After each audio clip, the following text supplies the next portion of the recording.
There's a display board of old tools I've arranged here. And if you're in the mood for story time and you don't expect anything eventful, I'll tell you a little bit about all this stuff on here and how I made it. Some of you, no doubt, are familiar with Pascal's wager. The old argument that when you have nothing to lose, it doesn't hurt to adopt some superstition. As you probably know, I don't buy into any of that, but nevertheless, you'll see sometimes I affectionately keep good luck charms.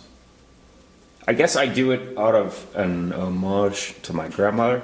When I was just a child, she passed on, and I remember we were picking clovers in the grass one summer, and she found a four-leaf clover. And I have another memory of her finding a four-leaf clover. She was so lucky. She kept a good luck charm in her purse all the time, her lucky stone, and she was a lucky person. And so, over the years, I've just adopted this, even though I'm admittedly a rational-minded person, or at least I try to be.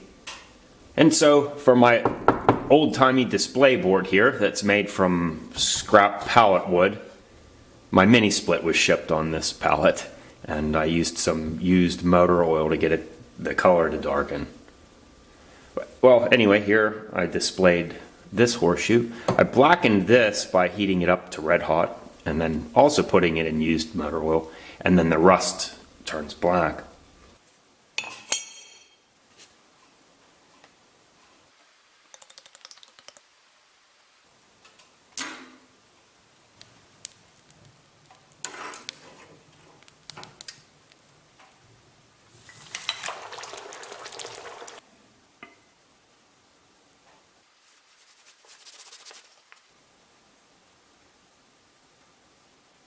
I wanted to display this one because par for the course with superstition. This one, my wife and I found when we were looking at this house. We found it in the back. We thought the woods here were beautiful, and we found nothing, no litter or anything anywhere in sight in the woods.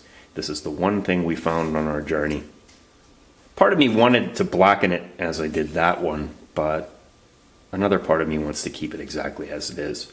I'll display this above my door, face up so that the luck doesn't pour out.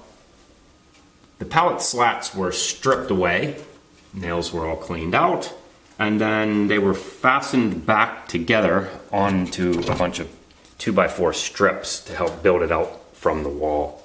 There's 4 of these framing strips, and the 2 center ones are mounted to a stud. Consistent with the theme, some old-time fuses, or some kind of fuse links. I don't know how they work because we use circuit breakers now. And this bizarre-looking hose storage rack came with the house. It was ugly and white, but I gave it an ugly black paint job. How I did that? High gloss black and then dumped baby powder all over it. It gives it that ancient patina look. And I bolted an old piece of scrap metal from a lawnmower or something onto it so that it can hook. And now it's perhaps the only thing on this display board that actually serves a legitimate function.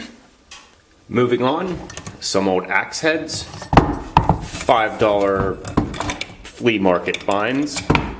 This one, somebody commented on a video that it's worth upwards of $100, but it's worth more to me just hanging here.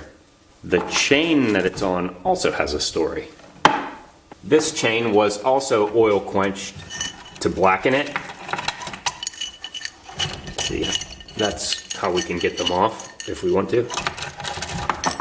So this chain came from an old abandoned brickyard that they tore down in the early 2000s. And I had explored it once in my 20s when it was dilapidated and there was old kilns and such that you could explore. It was really quite a link to the past. But I had gone back as an adult to investigate the ruins, and there was nothing there. A few old concrete structures remained, and this linked together with a no trespassing sign that had completely rusted away.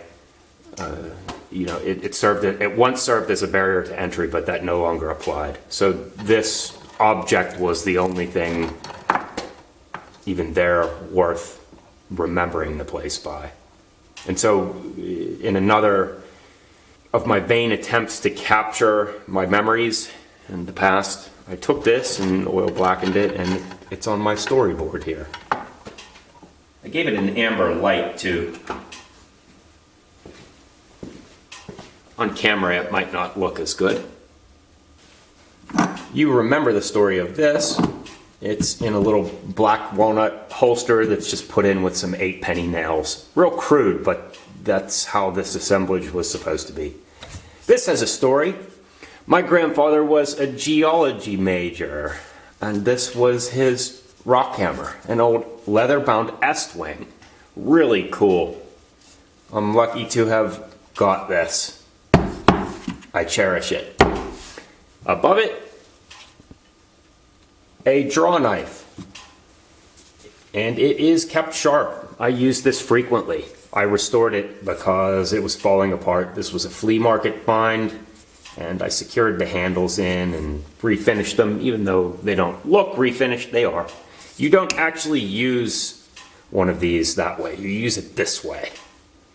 It's quite an art. If you've never done it, try it sometime. It's quite satisfying, although it can be tricky to find one. They're pretty expensive. Even the old junky ones, people want a penny for them. Moving on. Essex Motors, Detroit, USA. But it's also a place in England, and it also has an even better story. The Essex was the whaling ship that was attacked and sunk by a whale. It was the inspiration for Moby Dick. And if you've never heard of the Essex and the calamity that followed them, you need to go look it up right now. Really, I'll post a link underneath. You just need to go read that story. What is the story with this thing? Well, it's very old and not worth much because it's so banged up. But it's kind of interesting as a knick-knack. A few hundred feet from my house, there's a little stream, and presumably this fell off of an automobile a long time ago and washed down the stream from the road, and it got stuck against a rock there where it was left unfound until I discovered it about 100 years later. So what is it? It's threaded on the inside, and it's an old hubcap. This would keep your grease in and dirt out because old axles were greased. No, it's just a curiosity that I have on my board. And an old hatchet. World War I era hatchet.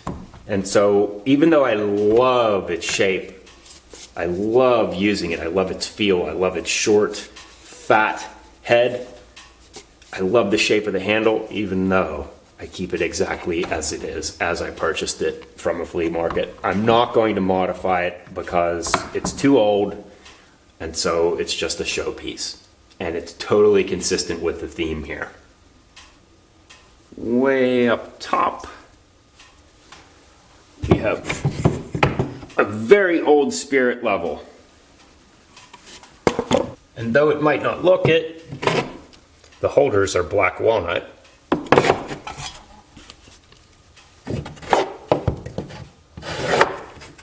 Look at this thing. It's a 2-foot level. Who can venture to guess how old? It's a spirit level. And yes, there still is fluid in there. It still works. As far as I can tell, it seems like level is when your bubble is split over that black bar. Inside of this tube, you can see some kind of remnants of something, but I'm going to guess that it's in alcohol. I mean, it's called spirit level for a reason. There is some text on it. It reads adjustable, and there's a 2, maybe 2 foot. Looks like it's missing a brass plate here, But there is a brass plate here, which is access to this bubble. This is a magnet. And it sticks to the fasteners, but not the center thing. I think that's brass. And judging by that patina, it's very old. This was found trapped inside of an old porch. Like, you know, the space underneath the stairs on a concrete porch? Sometimes old porches, they just sealed in an airspace. One of my buddies who was in construction found one of those when he was remodeling one. And he guessed that it must have been in there for at least 80 some odd years. That was 20 years ago. And who knows how many years it was in use before whatever craftsman that was using it accidentally left it behind. Last but not least, do you know what this tool is called? One of mankind's oldest inventions. This is called an adze. A-D-Z-E. And the tool itself is in great condition. I picked this up at a flea market for $3 just because the guy wanted it out of his sight. Oh, there goes the price tag. But very old earth-moving hoe-like invention. I just think it looks cool. Will I use it ever? Not likely, because I have a pile of modern hoes here, but you never know. I'm not opposed to it. Okay, that's it. Off you go. And before you go, rather than give you some self-serving solicitation to send you on your way, let me instead tell you to go read about the Essex. What a story. It's hard to believe that it was real. Spoiler alert, there's cannibalism.